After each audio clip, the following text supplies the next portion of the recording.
어제는 6.25 발발 70주년 기념일이었습니다. 우리가 70년 전에는 군대가 약해서 속절없이 북한군에 짓밟혔습니다만 이제는 우리나라 군사력이 세계 6위, 북한과는 비교가 안 될 정도로 강력한 군대가 되었습니다. 참으로 감사할 일이고 다행스러운 일이고 자랑스러운 일이라 하겠습니다. 군인들이 나라를 잘 지키니 백성들은 편히 쉬면서 일할 수도 있습니다. 군인들은 밤에 편하게 잠잘 수 없습니다. 순번대로 돌아가며 경계 근무를 섭니다. 최전방 군인들은 나라 전체를 위해서 경계 근무를 서고 후방의 군인들은 자기 부대원을 위해서 경계 근무를 섭니다. 경계 근무를 서는 군인들은 긴장된 밤을 보내게 됩니다. 작은 소리에도 예민하게 되고 온 신경을 집중합니다.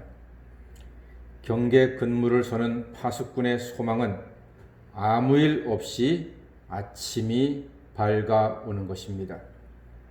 경계 근무는 자기의 목숨뿐만이 아니라 국민 전체의 목숨, 그리고 자기 부대원의 목숨이 걸려 있는 일이기 때문에 경계에 실패한다는 것은 있을 수 없는 일입니다. 대단히 중요한 일입니다. 동터오는 아침은 모든 파수 병사들의 소망입니다. 진실로 간절히 기다리는 것이 아무 일 없이 동력이 밝아오는 것입니다. 시편 130편의 시인이 파수꾼이 아침을 기다림보다 더 간절히 기다리는 것이 있다고 고백을 합니다. 5절과 6절 말씀 읽어보겠습니다. 시작. 나 곧 내 영혼은 여호와를 기다리며 나는 주의 말씀을 바라는도다. 파수꾼이 아침을 기다림보다 내 영혼이 주를 더 기다리나니 참으로 파수꾼이 아침을 기다림보다 더하도다. 아멘. 파수꾼이 아침을 기다리는 것보다, 그렇게 간절히 밝아오는 아침을 기다리는 것보다 영혼이 더 주를 기다린다. 그런데 그렇게 간절히 기다리는 것이 무엇인고 하니 5절에 보니까 나 곧 내 영혼은 여호와를 기다리며 나는 주의 말씀을 바란다 고백하고 있습니다. 세상에나 파수꾼이 아침을 기다림이 얼마나 간절한데 그것보다 더 주의 말씀을 기다린다고 합니다. 무엇 때문일까요? 대체 왜 파수꾼이 아침을 기다림보다 시인이 하나님의 말씀을 간절히 기다릴까요? 시인이 그렇게도 간절히 기다리는 하나님의 말씀은 어떤 내용이 있기에 그렇게도 간절히 기다릴까요? 8절 때문입니다. 이 8절 때문에 그렇게 간절함이 있습니다. 뭡니까? 시작. 그가 이스라엘을 그의 모든 죄악에서 속량하시리로다. 아멘. 이스라엘의 모든 죄에서 속량하시기 때문입니다. 죄 사함의 선포는 그 어떤 것보다 강력한 위로와 소망의 말씀입니다. 마음에 죄가 있으면요, 편히 잠잘 수가 없어요. 산의 진미도 그 맛을 몰라요. 죄가 있으면요, 크게 판대소 맘 놓고 웃을 수도 없습니다. 죄가 나를 억누르잖아요. 그러면은 안심하고 편안하게 쉴 수가 없어요. 안절부절, 노심초사, 좌불안석, 마음은 무겁고 어찌할 수 없는 죄의 권세에 짓눌린 자의 그런 두려움입니다. 그래서 시인은 성전에 올라가면서 죄사함의 은혜를 파수꾼보다 더 간절히 원하고 있습니다. 1절 2절에도 여호와여 내가 깊은 곳에서 주께 부르짖었나이다. 주여 내 소리를 들으시며 나의 부르짖는 소리에 귀를 기울이소서 하면서 간청을 하고 있습니다.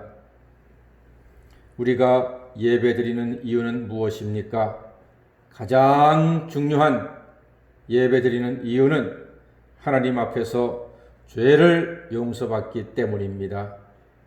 죄를 용서하시는 하나님께 감사하며 경배하는 것이 예배입니다. 왜요? 우리가 죄를 씻을 수 있는 길은 이 지구상에 다 돌아다녀 보아도 죄를 씻을 방법이 없습니다. 죄를 씻을 길이 없습니다. 우리의 죄를 씻는 길은 오직 하나, 하나님의 독생자 예수 그리스도를 믿음으로 말미암아 우리의 죄를 영원히 해결할 수 있습니다. 다른 방법은 없습니다. 다른 길은 없습니다. 아무리 돈이 많아도 죄를 씻지 못합니다. 여러분이 아무리 착한 일을 해도 죄를 씻을 수 없습니다. 여러분이 아무리 똑똑해도 죄 문제를 해결할 방법이 없습니다. 오직 독생자 예수, 그의 십자가의 죽으심과 피 흘리심을 믿을 때에 예수께서 나를 위하여 대신 죽으신 그 죽으심, 그 보혈의 공로로 말미암아 나는 영원토록 죄사함 받고 구원의 풍성한 은혜 가운데 살아가는 하나님의 자녀가 될 수 있습니다. 이스라엘과 우리의 모든 죄는 하나님의 독생자가 십자가에서 당신의 피로 다 속량하셨습니다. 지성소의 휘장이 갈라져서 누구든지 예수를 믿으면 은혜의 보좌 앞에 담대히 나와서 예수의 피로 죄사함을 받을 수 있습니다. 그러므로 여러분들은 참으로 복된 사람들입니다. 참으로 거룩한 주의 자녀들입니다. 독생자의 단 한 번의 피의 제사로 모든 죄인의 죄를 다 속량하신 하나님께 감사와 찬양과 영광을 돌려드립니다. 이제 우리는 죄 문제가 다 해결되었으니 마음 편하게 먹고 마시고 자고 쉴 수 있습니다. 이 귀한 속죄의 은총을 주심을 영원히 감사하며 기뻐하고 즐거이 누리며 살아가시는 하나님의 자녀 예배자가 되시기를 주님의 이름으로 간절히 축원합니다. 아멘. 기도하겠습니다.